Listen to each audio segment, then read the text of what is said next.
Greetings YouTube, Joe here with Culination Media, and welcome back to the very next episode of The Legend of Zelda, the Ocarina of Time.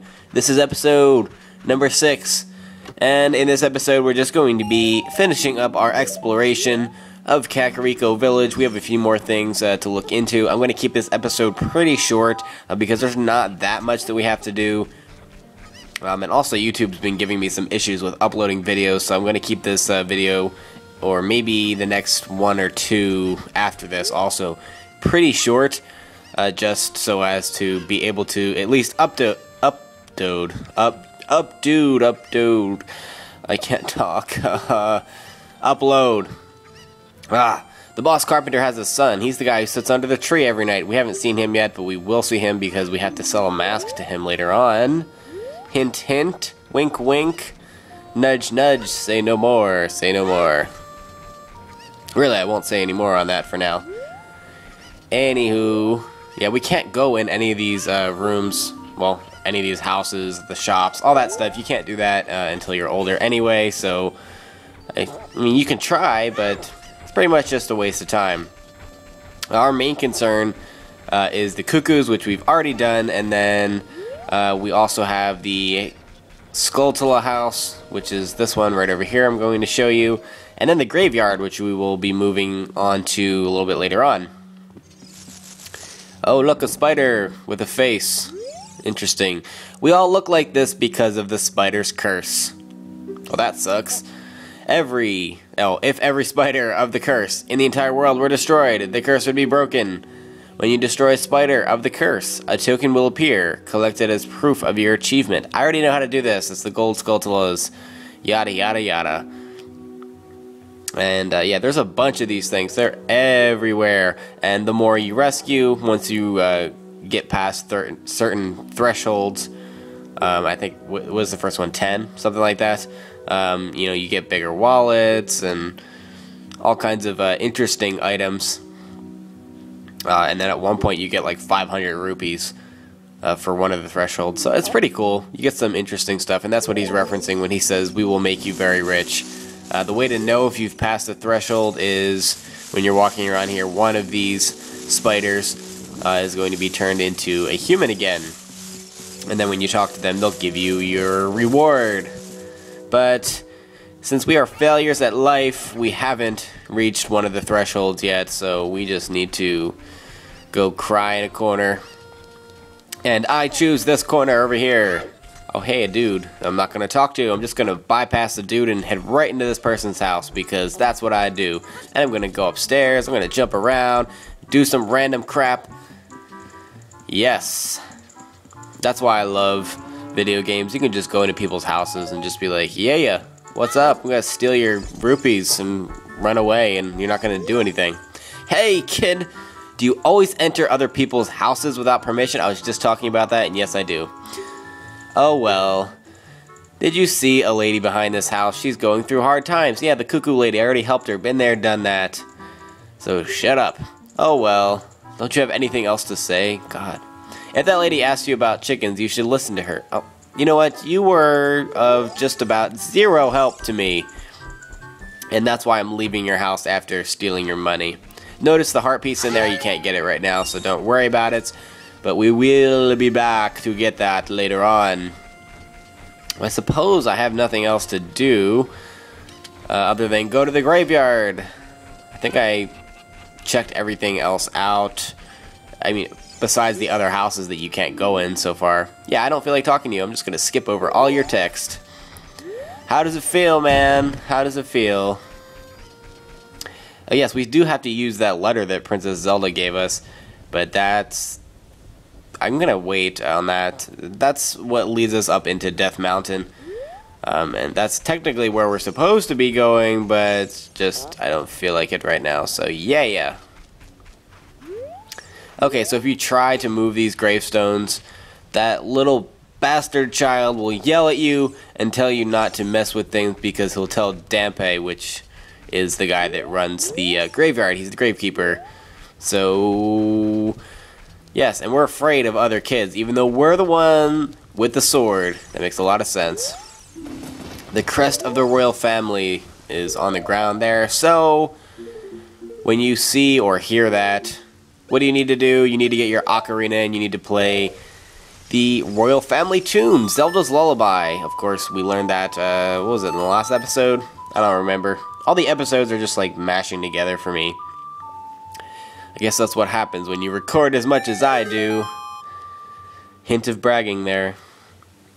So once you play the Zelda's Lullaby, it's going to start raining, and there's going to be some lightning and some thunder and creepy changes of lighting, and then that thing, and an explosion. And you do a faceplant right into the royal family's inscribed little logo on the ground. But yeah, Honey Link don't care. He's gonna go right into that hole. Ha! Into the royal family's tomb. And yeah, use your slingshot to kill off these bats, which are keys if you didn't know, but you should have if you've ever played a Zelda game. There's a couple of them. There we go. When you get close to it, use Z targeting. Even if it flies away, you can still target it. Such brilliance by Navi to always state the obvious for you and give you as little help as possible. I don't need those rupees, so I'm not going to worry about that. And I'm going to be awesome and shoot these keys from across the room, because I am just too awesome for words right now. Okay, I don't think that actually hit it, but I'm not going to complain. Dead keys are good keys by me. You actually do get something for lighting these torches here, but I believe you need fire arrows because I can't light them. There's no torches for us to use. Okay, so what the hell are these things? These are pretty much your worst nightmare. Redeads. They're zombies and they literally eat your brains and chew on your face. And it's disgusting and they take forever to die. Redead, its gaze will paralyze you. If it bites you, just tap any button. Basically mutton bash. Button mash. Why am I reversing all of my words today? Oh, yeah, don't go in the creepy water because it hurts you. And yeah, that wasn't that hard, right? So we get into this other tomb area, and then you can check what is on the wall here. This poem is dedicated to the memory of the royal family, blah blah blah. The rising sun will eventually set, a newborn's life will fade. Aww. From sun to moon and moon to sun, give peaceful rest to the living dead. This is an interesting poem, huh?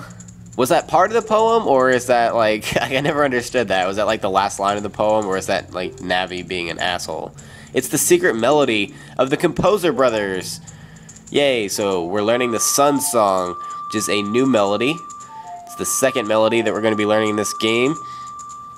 And yeah, it's pretty easy. It's the same 3 notes over and over again. Well, I guess just repeated, not over and over again. And it has a couple of interesting powers. The first is that it can make it stop raining. Now, actually what it does is it changes the cycle between night and day. So if you want it to be day and it's nighttime, you can play that song and it will like fast forward time to the next cycle. Restless souls wander where they don't belong, and you can put them at rest with the Sun Song. Basically what that means is that the other effect is that you can paralyze any zombie creatures with the Sun Song. And I'm going to try to run this all the way back to light those torches because that's what I do, and it's not going to make it. That's not even close. Not even freaking close. Oh, look, a Redead. I want to kill one of these things pretty badly. You know what? Screw that. I'm going to kill you, whatever it takes. First, I'm going to paralyze you with the Sun Song and just display that effect so that this isn't completely random. This has some purpose. See, look, he's yellow and frozen. He looks so sad. And I'm going to slice you, slice you. Oh, crap. No, he's eating my brains. He's eating my brains. Get off of me. Get off of me. Oh, that's not even fair. I was in mid-slice. Stop eating me. Stop. And stop screaming. Oh, you're making me run into the wall. Pretty soon I'm going to be eating my own brains. Oh my god, just freaking die, thank you. Jeez. So that's how you kill a Redead. And if you don't do it exactly like that, your game will freeze and you'll lose all your data. True story. Try it. Moving on. We have one more thing that we need to do. And let's go do that in a different grave. Okay, first of all, it has to be nighttime, which I've made it. There's Dampe just walking around. And it's underneath that grave that I was showing you earlier that the kid was yelling at me for. All you have to do is go down there, open the chest, and we found the Hylian shield. And it's going to explain how to switch to it. And this thing has a couple of different effects. First of all, it's immune to fire, whereas the Dooku shield is not, so it can burn up, especially on Death Mountain. And you have to get one of these anyway. The only difference is if you get it down here, you don't have to go buy it at the bazaar in Hyrule Castletown, which will be suggested to you a little bit later on when you try to go up Death Mountain in the first place. But that's going to be it for this episode, guys. I'm going to cut this a little bit short, and the next episode we'll do any other exploring that we have to do, and then continue on up the Death Mountain Trail. Stay tuned for episode 7. Game on.